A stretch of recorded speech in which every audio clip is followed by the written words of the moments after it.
Becoming a multi-planetary civilization is something that our species should be advancing towards every day. How does becoming a multi-planet civilization affect our species, and why should we try to find a way of making this become a reality as soon as possible? Today we are going to be discussing the importance of spreading our species thin so we can survive all manner of trials that are thrown our species' way. So without further ado, let us begin. Colonizing other worlds seems like something that is very likely in the next stage of the evolution of the human species. It is the next logical step to make. This is because there are many benefits to being multiplanetary. One of the greatest benefits to this is preventing the extinction of our species. If we have a presence on multiple planets, it is less likely that all of the human race will go extinct. For example, if an asteroid were to collide with the planet, much like one that killed the dinosaurs, our Earth counterparts may go extinct, but if by this time we have colonized Mars, then our species will live on. Mars is most likely the first planet that we will colonize. It is the closest terrestrial world that can be developed into a habitat for humans. We have the short-term colonization of Mars and the long-term. The short term would consist of domes with structures inside. These domes by no means are optimal for our species. They would be providing us with a small area that astronauts can breathe and complete tasks that need to be completed when establishing a full-blown colony. In the beginning, the mission to colonize Mars would be very dangerous. Many things could go wrong, and when you're 107 million kilometers away from Earth, there is little room for error.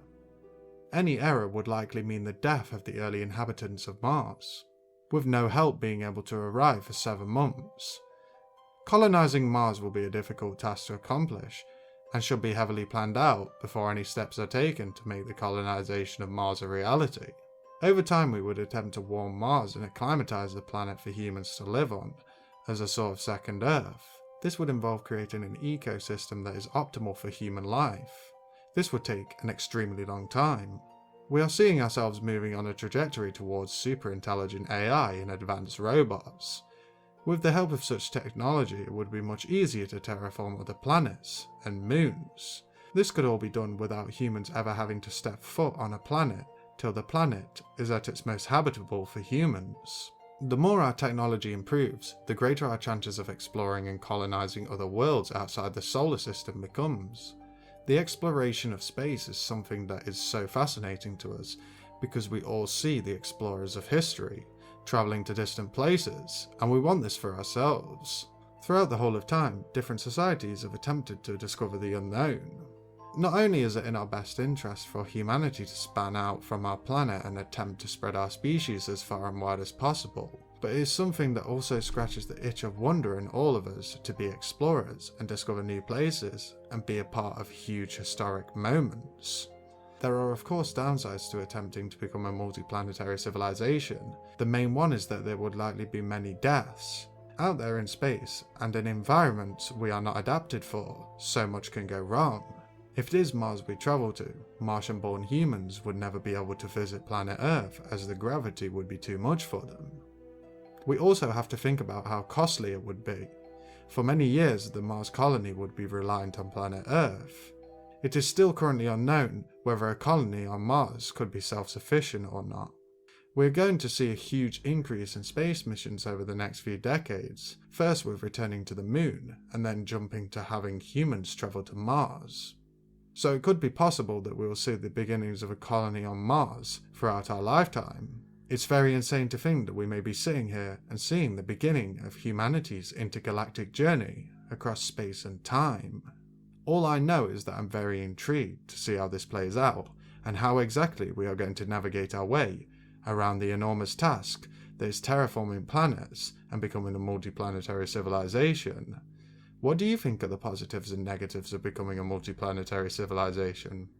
I wanted to give you all my brief thoughts on us becoming a multi-planetary civilization and why it is so important for the future of our species.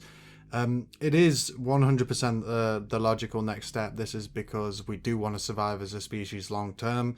So when we're thinking about self-preservation, you think about spreading yourselves across multiple places. So if any natural disasters do happen to the planet, anything like asteroids or, any even wars and conflicts on the planet, they won't affect other humans that are actually on other planets and, further out in the solar system, hopefully, and then eventually we can potentially span across the galaxy and go into other star systems and start to colonize other worlds. And of course, try not to ruin any of the ecosystems that are other planets and where life may be on other worlds. We probably want to keep that intact and try and not take over any worlds like that. I think we should be trying to go with the fixer-upper worlds, or even just worlds that are very similar to ours but don't have any kind of, not even intelligent life, just like complex type life, or any ways that any microbes or anything like that will have no way of evolving into becoming complex life, and then maybe later down the line becoming intelligent life, because we want to kind of try and preserve other planets and their environments as well, if it's relevant for us to do so, because it may be able to seed life further down the line in the universe. Because of course, when you're living as a being that only lives, potentially at its absolute most 120 years, something like that, 125 years, let's say at the absolute most, time seems pretty slow to us. On a cosmic scale, it is very, very, very, fast paced, and things happen over long periods of time, but, cosmic time it's not so long. So we're obviously going to be slowly passing through it, and we should be able to improve our technology a lot, unless we encounter issues that make us go extinct. But this is what we're trying to avoid by becoming a multi-planetary civilization. But there's many other aspects and issues that can go wrong, and we cannot control everything. And usually when we're trying to think about futurism type stuff and how the colonization of Mars will go, we're kind of glorifying it in our own heads. It'll be a long process. I'm assuring that it probably will, but it's cool to think about that this may be the start of something that goes off and spans it really far into the future, and is discovering other star systems and discovering completely insane concepts that people nowadays would not even be able to comprehend, just like people thousands of years ago wouldn't be able to comprehend what we're seeing now. So I'm all down for that cool stuff. So if you enjoyed yourself, please think about subscribing to the channel, turn on the notification bell to stay up to date with the latest content on the channel. I appreciate you all so very, very much. Stay awesome, stay deep thinking, and peace out, my homies.